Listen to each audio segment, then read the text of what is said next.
Hello and welcome to Property Matters. I am Naima Khatun. Today we are at the launch of Grohe Hurun Real Estate Rich List 2019. What are the parameters and factors that decide that this particular developer deserving first rank or second rank other than net worth? Factors like consumer friendly approach or maybe on time delivery are also taken into consideration. See, the objective of the rich list is not to flaunt wealth or say that somebody is wealthy and so on.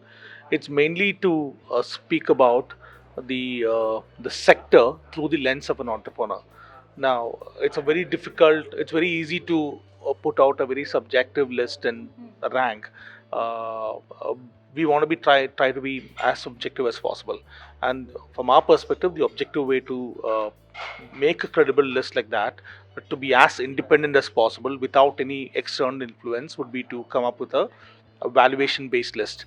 And this rich list is basically a function of the valuation of the companies or businesses. We are very driven by numbers, to be as independent as possible. And it's very important that we have a partner like Groha who's seen the evolution of real estate over the last 150 years, to give us certain inputs as well.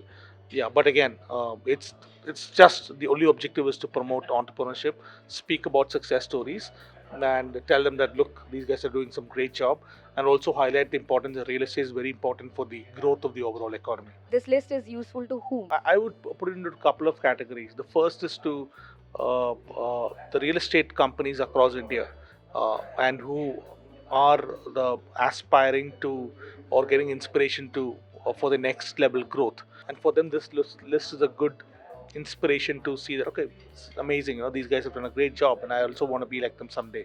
It will motivate them or motivate them.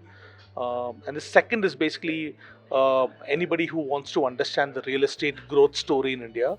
This list could be a good indication in terms of how individual companies are performing. So both from an analyst perspective and also from a real estate entrepreneur perspective.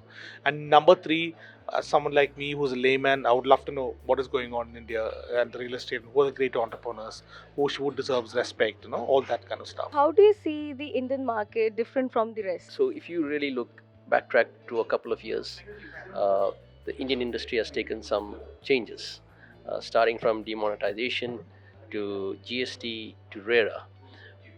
What predominantly used to be a disorganized sector is getting to be an organized sector. How does that translate to help us? Well, we today know that if there is a project, there is a stipulated time and the project will end. Uh, you also see a lot of small players moving out and credible corporates coming into it. It again gives credibility to the industry. So, from our perspective, it's completely good, and we see growth happening over the next couple of years. And what are the present trends around? So, in terms of trends, you would see that as much as everybody talks about a slowdown, there is a slowdown in the metro cities. Uh, but the slowdown is not when we look at tier 2 and tier 3 cities. You also see a little shift happening. Uh, Today, developers are also putting a lot of their money into commercial projects and hospitality projects apart from residential. So, residential will always be there, but hospitality and commercial are also taking a larger step. When you talk about commercial segment, how does you see the future of commercial industry in India? Uh, the future of commercial industry is good, and let me explain this to you.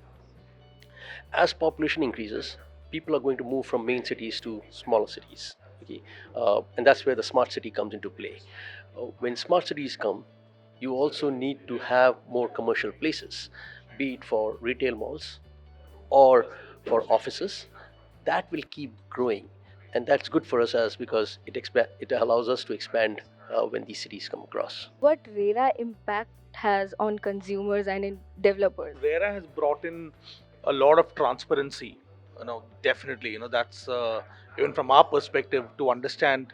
For whatever regulatory reason, some of the developers have to put various companies under different developments are under different companies. After the advent of RERA, I really can go to the website and look at the RERA registration number of each of the projects and go to the respective state authority, RERA, and find out the holding companies.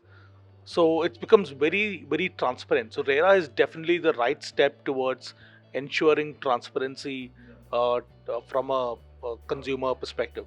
Discipline. Today a project will start and end within a stipulated period of time. That is so important.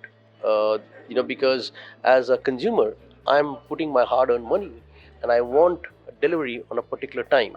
Today, I'm sure with RERA coming in, that is going to happen. What trends are actually going around in Indian market, in Indian real estate? Now currently we're growing at less than 5%, right? So what the research shows is that if you're growing below 5%, the impact of the real estate as a market is not all that much, right? The moment we cross 5%, and if you're having aggressive targets of 5 trillion or 8 trillion by 2030 and so on, absolutely real estate has to grow. There's no doubt about it. And currently the real estate market size, I think 200 to 300 billion. I have to verify that again. But then if we hit the 8 trillion by 2030, out of that 1 trillion is going to come from real estate. So you can imagine the amount of growth that is going to happen in the next few years. And so you have to again put things into perspective. The economy has to grow at a certain pace, which will have a direct impact on the demand, and which will have a direct impact on the real estate sector as a whole. So the next 10 years, if we hit, as mentioned in my presentation, right, if we hit a GDP of 5 to 8 trillion, the number of billion-dollar enterprises from the real estate sector would be at least 30 to 40. You are saying that it's going to be our third most greatest market after US and China. What makes you say that? What makes us say that is because of the growth that we have seen in this market, the increased demand, the number of cities coming up, the affordable housing growing. You would also see the government putting a lot of emphasis on sanitation and hygiene. The Pradhan Mantri Awas Yojana. All of this is fueling growth in the sector that we are in. With a population of 1.4 billion people, this is the largest market. Thank you so much for watching. Keep sharing, keep liking.